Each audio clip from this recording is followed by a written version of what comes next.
Welcome back to my YouTube channel Yoni classes. तो आज हम देखेंगे आपका जो क्लास 11th है उसका प्रैक्टिस पेपर देखेंगे, यानी कि आप अगर इसे प्रैक्टिस पेपर कहें या फिर आप इसे सैम्पल पेपर कहें पॉलिटिकल साइंस का, यानी कि राजनीतिक विज्ञान का। तो जल्दी से हम इसे देख लेते हैं। और उसे देखने से पहले आपको बहुत जो मेन इंस्ट्रक्शंस होती हैं, बेसिक जो जनरल इंस्ट्रक्शंस होती हैं, वो हमें जाननी बहुत ज़्यादा ज़रूरी है। तो आप सभी का जो एग्ज़ाम है वो 2 आवर्स का होता है, यानी कि 2 घंटे का होता है, आप सभी को पता है। एंड आपका जो मार्क्स हैं, टोटल आपके मार्क्स कितने मिलते हैं, आपको 40 नंबर का आपका एग्ज़ाम आता है।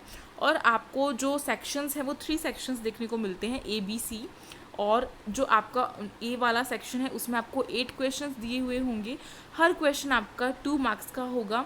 एंड आपको जो क्वेश्चंस है उनके आंसर 50 वर्ड्स में लिखने हैं। हर क्वेश्चन के आंसर को 50 वर्ड्स में लिखने हैं। 50 वर्ड्स अब आप गिनने तो नहीं बैठेंगे, तो कैसे आपको पता चलेगा कि 50 वर्ड्स मेरे कंप्लीट हो रहे हैं या फिर नहीं।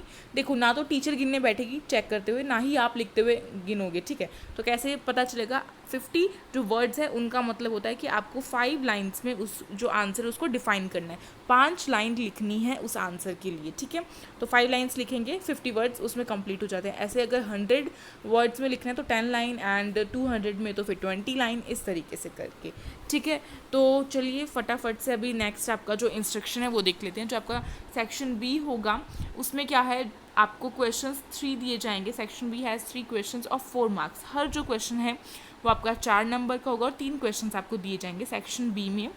और साथ ही साथ इसमें आपको एक क्या दिया जाएगा, मैप भी दिया जाएगा, ठीक है। वो भी आपको फिल करना है। और जो आपके 3 क्वेश्चंस है वो उनका आंसर आपको 100 वर्ड्स में लिखना है, ठीक है।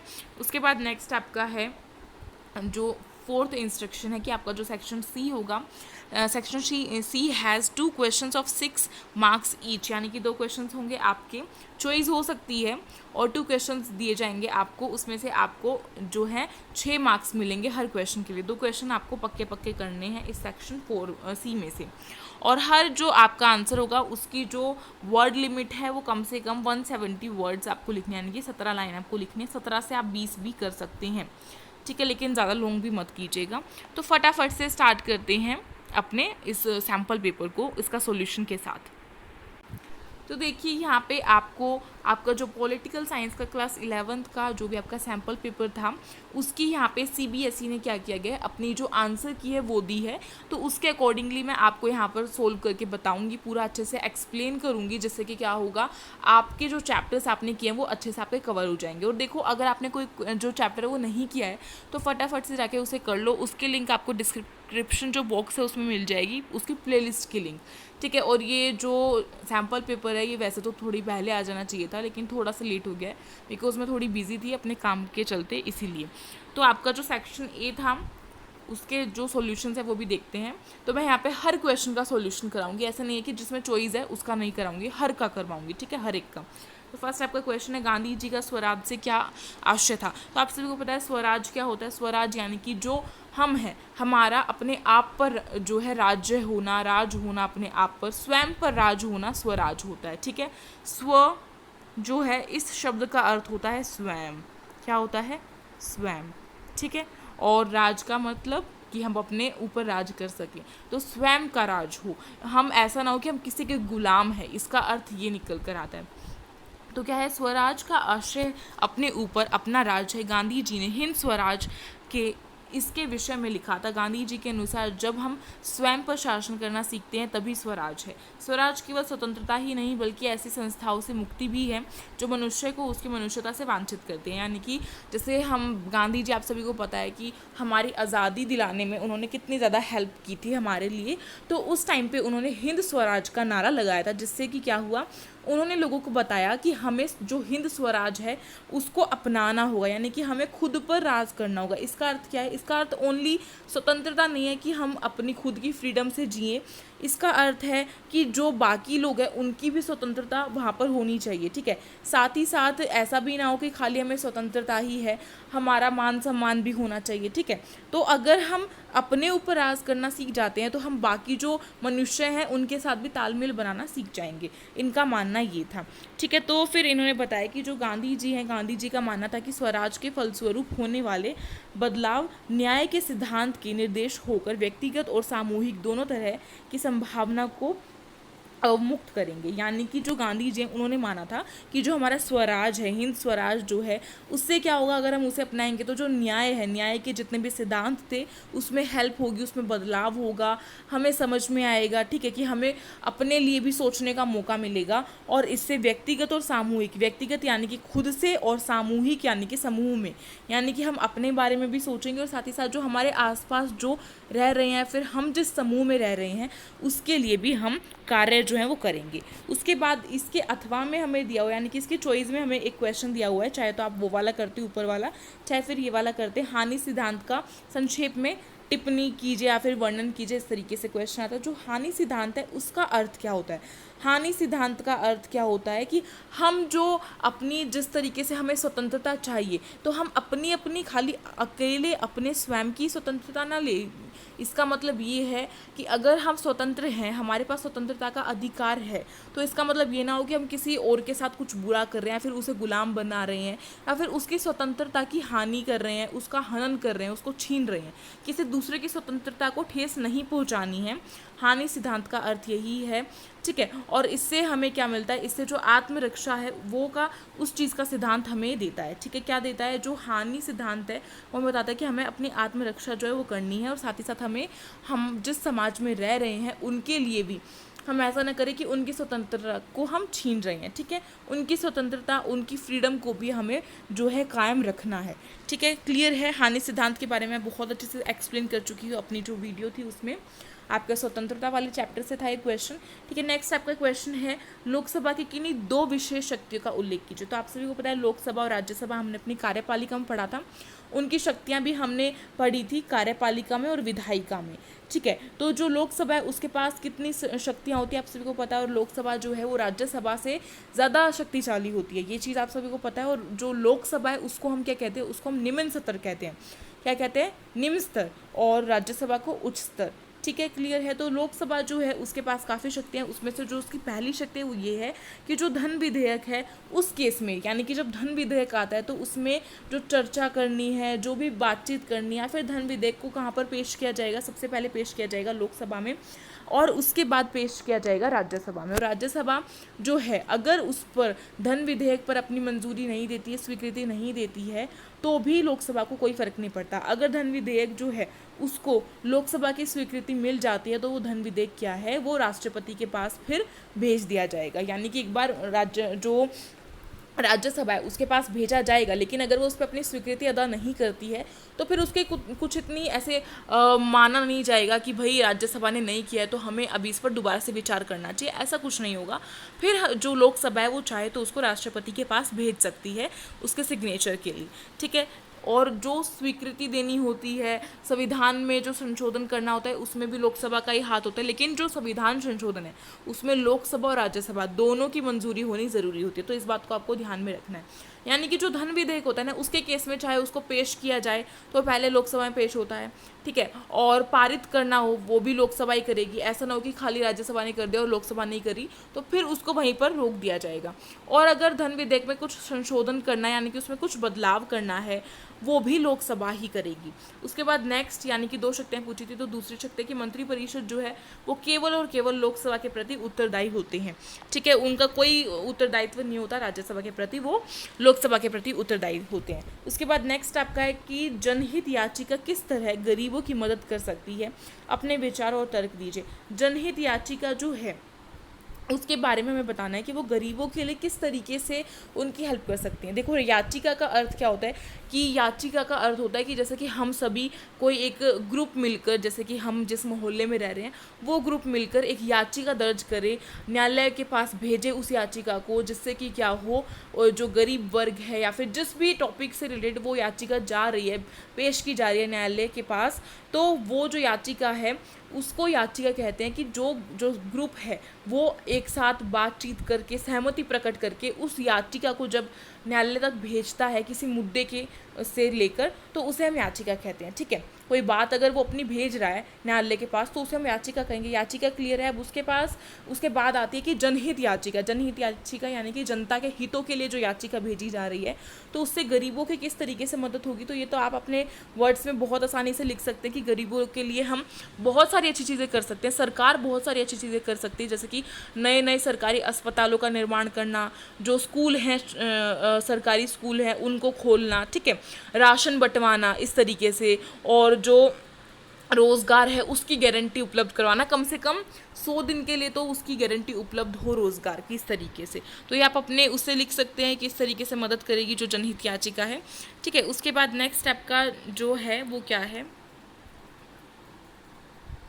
इमोलन कांट के अनुसार जो न्याय है उसका क्या अर्थ है, यानी कि जो आपका इनोमल कांट है उसके अनुसार जो न्याय है उसमें क्या चीज़ होती है, उसका अर्थ क्या होता है, हमें बताना। तो इनोमल कांट के अनुसार ये एक विचारक रहे थे, ठीक है, ये आपने अपने सामाजिक न्याय वाले चैप्टर में पढ़ा होगा।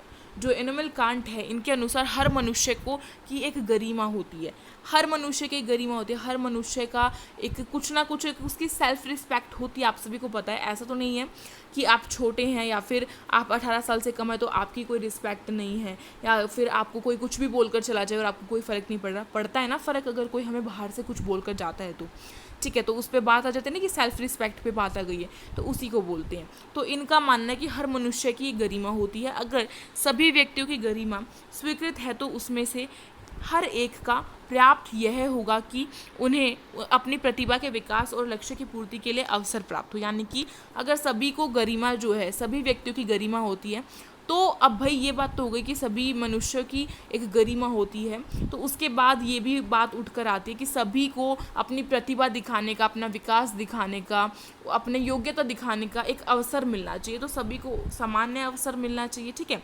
न्याय के लिए ज़रूरी हो जाता है कि हम तमाम व्यक्तियों को समुचित और बराबर की सहमति दें, ठीक है। जो न्याय है उसकी दृष्टि में हर व्यक्ति, हर मनुष्य क्या है, सामान्य है, कोई ऊंचा नीचा नहीं है, कोई बड़ा छोटा नहीं है, कोई अमीर गरीब नहीं है, सभी उसकी जो नज़रिए में सभी समान है, और ये न्याय के नज़रिए में होना बहुत आवश्यक है, ऐसा इन विचारक ने कहा था, ठीक है। तो आप लिख सकते हैं आसानी से।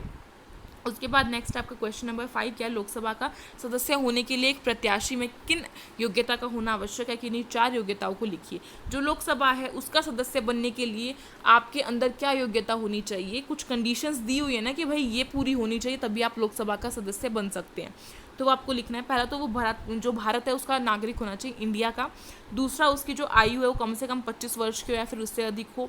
और तीसरा, वह किसी लाभ के पद पर ना हो, यानी कि ऐसा ना हो कि भाई वो लाभ कमाने के लिए जा रहा है लोकसभा में या फिर अपने प्रॉफिट के लिए जा रहा है, ऐसा कुछ ना हो, ठीक है, वो जनता के बारे में सोचता हो।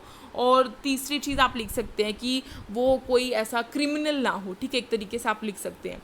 यानी कि ये नेक्स्ट वाला जो आपका 4th है वह पागल ना हो या फिर दिवालिया ना हो, ठीक है, इस तरीके से अदालत द्वारा वह अपराधी घोषित ना किया गया हो। पहली बात तो देखो उसका जो मानसिक जो संतुलन है वो बिगड़ा हुआ ना हो, ठीक है, तभी वो जनता के लिए, जनता के हित में जो है वैसे निर्णय ले सकेगा। दूसरी चीज़, वो अपराधी नहीं होना चाहिए, क्रिमिनल नहीं होना चाहिए वो, ठीक है, और भारत का नागरिक होना चाहिए, और उसकी आयु जो है वो 25 वर्ष का उससे अधिक होनी चाहिए। इस तरीके से आप लिख सकते हैं। उसके बाद नेक्स्ट आपका है समाजवाद के मुख्य सरोकार का वर्णन कीजिए। जो समाजवाद है उसके बारे में हमें यहाँ पे बताना है, ठीक है। जब भी ये आ जाता है कि वर्णन कीजिए तो इसका मतलब ये कि समाज जो वाद है, समाजवाद जो है वो है क्या, हमें ये बताना है बस क्या है। तो देखते हैं। समाजवाद असमानता के जवाब में उपजे कुछ राजनीतिक विचारों का समूह है। ये खासकर वे असमानताएं थी जो औद्योगिक पूंजीवादी अर्थव्यवस्था में पैदा हुई और उसमें बाद तक बनी रही। समाजवाद का मुख्य सरोकार वर्तमान असमानता को न्यूनतम करना है और संसाधन का न्यायपूर्ण बंटवारा करना है। जो हमारा समाजवाद है उसका अर्थ क्या है, उसका अर्थ यही है कि जो वर्तमान में जो असमानताएं हैं उसको ख़त्म करे, और अगर ख़त्म नहीं हो पा रहा है तो कम से कम मिनिमम कर दे, न्यूनतम कर दे, कि थोड़ी कम ही कर दे, ठीक है, उसको बढ़ावा नहीं दे रही है, उसको घटा रही है। साथ ही साथ जो हमारे संसाधन है वो सभी में न्यायपूर्ण बटे हुए हो। ऐसा ना हो कि किसी जो वर्ग है उसको ज़्यादा मिल रहा है, किसी वर्ग को कम मिल रहा है, इस तरीके से ना हो। हालांकि समाजवाद के पक्ष घर पूरी तरह की बाजार के खिलाफ तो नहीं होते हैं, लेकिन वे शिक्षा और स्वास्थ्य सेवा जैसे आधारभूत क्षेत्रों में सरकारी नियम और जो नियंत्रण होते हैं, समर्थन होते हैं, उसमें रहते हैं। देखो, जो समाजवाद है वो ऐसा तो नहीं कहता है कि वो मुक्त बाजारी के खिलाफ नहीं है, यानी कि जो मुक्त बाजार है, आप सभी को पता है मुक्त बाजार क्या होता है, उसके खिलाफ तो नहीं है वो, लेकिन उसका मानना ये है कि सभी को शिक्षा, स्वास्थ्य जो है, ये जो जो मूल आवश्यकताएं वो सभी को सामान्य रूप से मिले। ऐसा ना हो कि किसी को ज़्यादा मिल रही है, किसी को कम मिल रही है। ठीक है, तो क्लियर है समाजवाद क्या है आपका।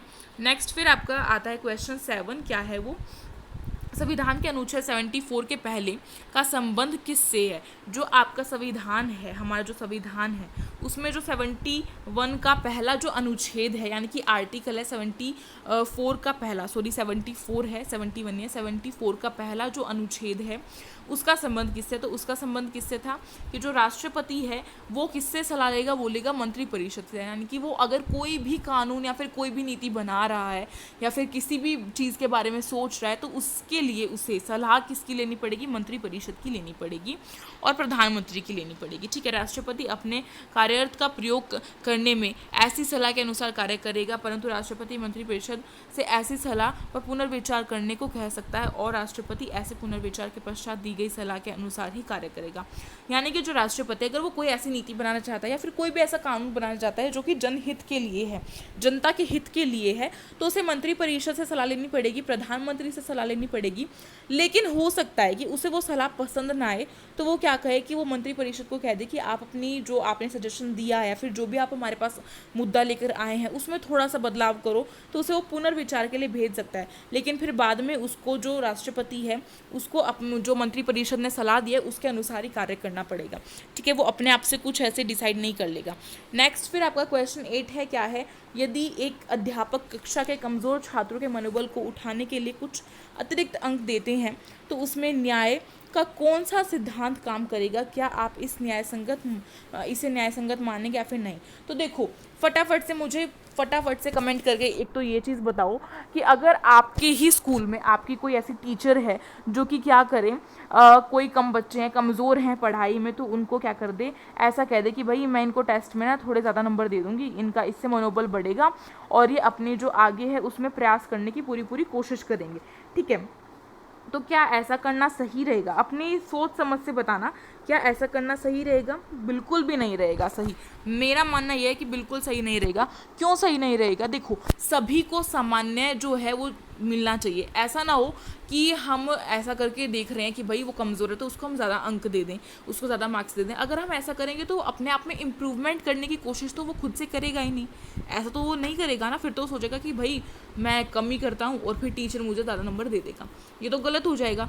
और इन्होंने फिर ये भी पूछा कि जो न्याय है उसके सिद्धांत, कौन से सिद्धांत के अंतर्गत ये वाला जो केस है वो आता है, तो ये आपका समानुपातिक जो न्याय सिद्धांत है उसके अंदर आएगा। समानुपातिक न्याय सिद्धांत के अंदर क्या है कि भाई जो जैसी भी परिस्थिति है, परिस्थिति के अनुसार ही सभी चीज़ों को नापना तोलना, मतलब कि ऐसा ना हो कि सभी के साथ सामान्य बर्ताव का अर्थ ये नहीं होता है कि सभी बच्चों को समान अंक देने हों या फिर सभी बच्चों को क्या किया जाए, सभी को फर्स्ट घोषित कर दिया जाए कि ये क्लास में टॉपर है सभी बच्चे। ऐसा तो करना ठीक नहीं रहेगा ना। उनकी योग्यताओं के अनुसार ही उनको जो है अंक देने चाहिए, उनको नंबर देने चाहिए। तो अब आपको अपने अनुसार लिखना है, इसमें टीचर आपके मार्क्स नहीं कट करेगा अगर आप अपने अनुसार इसको सही या फिर गलत बताते हैं तो, ठीक है, लेकिन आपको अपनी खुद की समझ से लिखना है। ये तो गलत हो जाएगा ना अगर एक टीचर जो है वो कमज़ोर बच्चों को ज़्यादा नंबर दे देता है उनका मनोबल बढ़ाने के लिए, तो इससे क्या होगा, इससे जो कमज़ोर बच्चा है वो पढ़ने की कोशिश ही नहीं करेगा।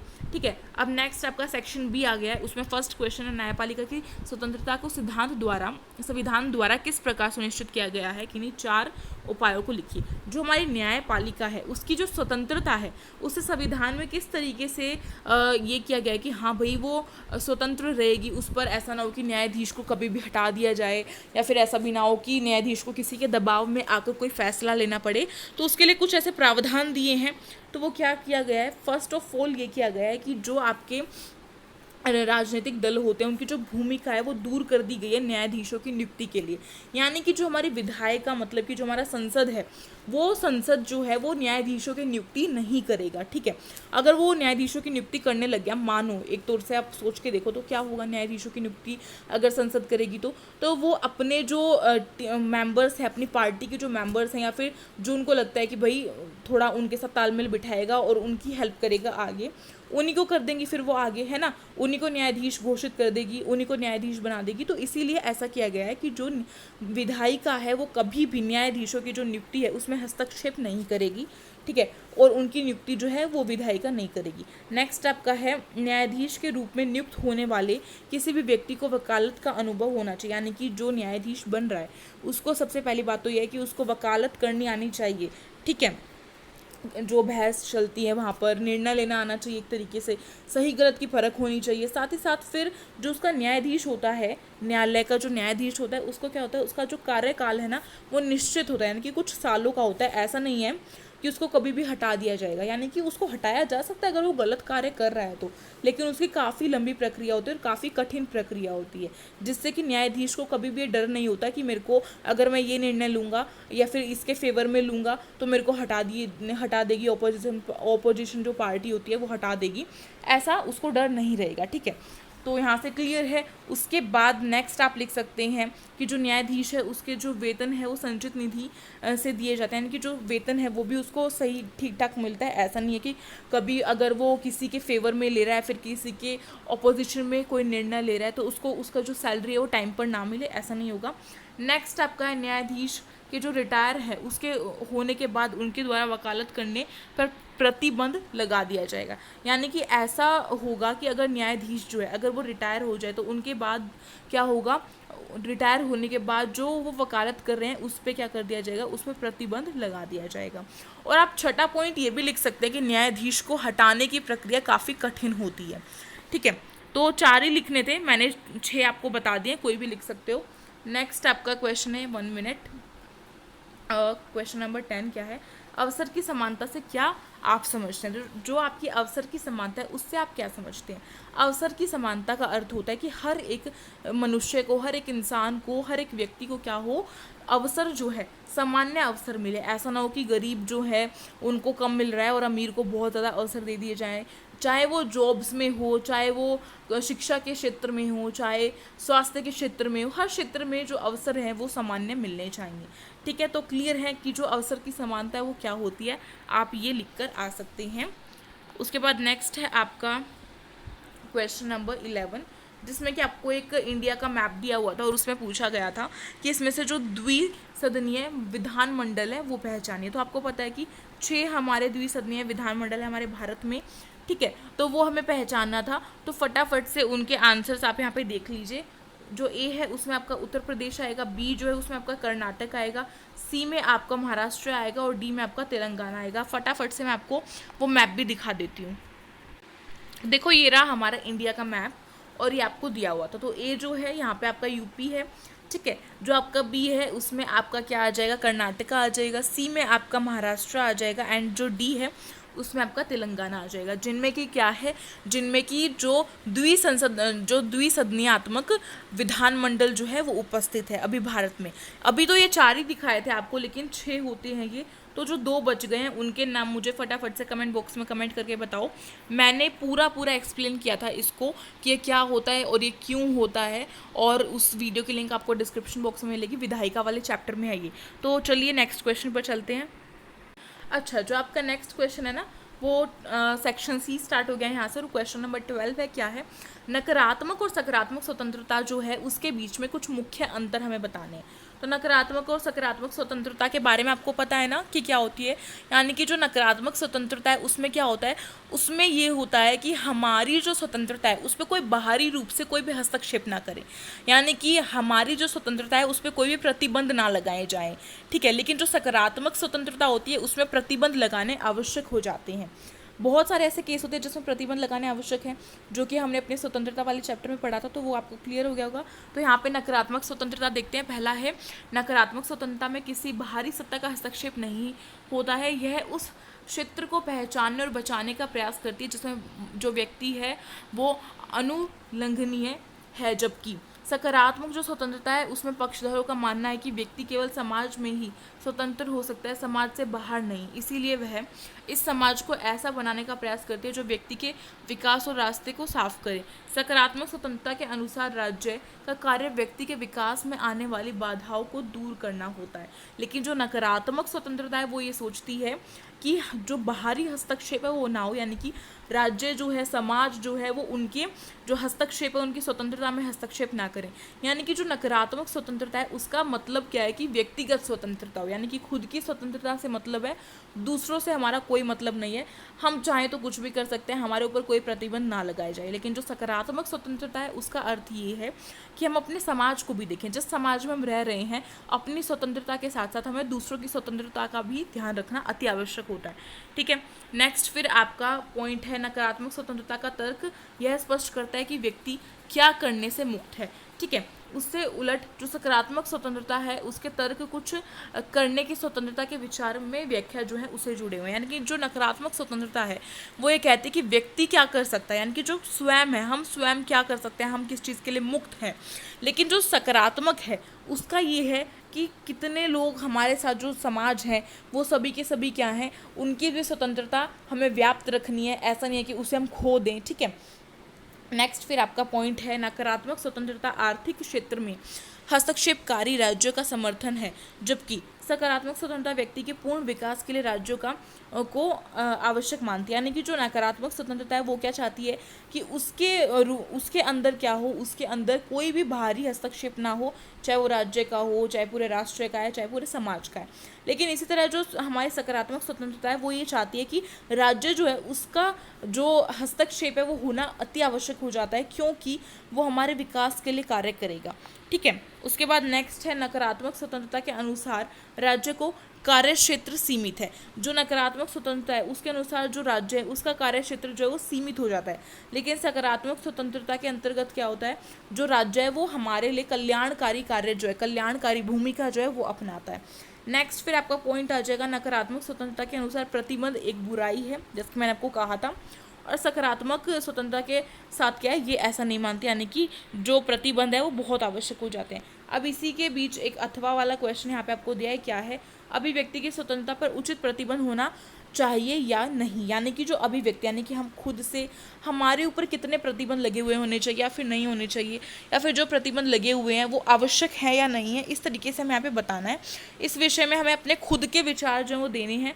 तो आई होप आप ये क्वेश्चन अच्छे से सोल्व कर सकते हैं, आप खुद से विचार दे सकते हैं इसके ऊपर। ठीक है, नेक्स्ट आपका क्वेश्चन 13 है, राष्ट्रपति के ने 3 विशेषाधिकारों के बारे में बताना है। तो सबसे पहला तो उनका यही हो जाता है कि जो वो पुनर्विचार के लिए विधेयक को वापस भेज सकती हैं मंत्रिपरिषद के पास। ठीक है, तो ये आप लिख सकते हैं कि जो राष्ट्रपति है वो विधेयक को क्या कर सकता है, वो पुनर्विचार के लिए लौटा सकता है सदनों के पास। ठीक है, नेक्स्ट आप लिख सकते हैं सेकंड पॉइंट, उसके पास वीटो पावर होती है। वीटो पावर से वो क्या कर सकता है, पॉकेट वीटो पावर, उससे वो क्या कर सकता है कि वो विधेयक को पुनर्विचार के लिए भी ना लौटाए और उस पर जो हस्ताक्षर है वो भी ना करे, यानी कि उसको बहुत लंबे समय तक अपने पास रख ले, और उस केस में उसे जो राष्ट्रपति है उसको कुछ भी कहा नहीं जाएगा, या फिर उसके लिए कुछ भी ऐसा गलत जो कानून है वो भी नहीं बनाया जाएगा, या फिर उसे दंड भी नहीं दिया जाएगा। ठीक है, तो ये आप लिख सकते हैं जिसके मैंने आपको कहा था वीटो पावर। ठीक है, नेक्स्ट आपका तीसरा है राजनीतिक परिस्थितियों के कारण पैदा हुई कुछ ऐसी दिक्कतें हो जाती हैं जिसमें कि क्या होता है, जो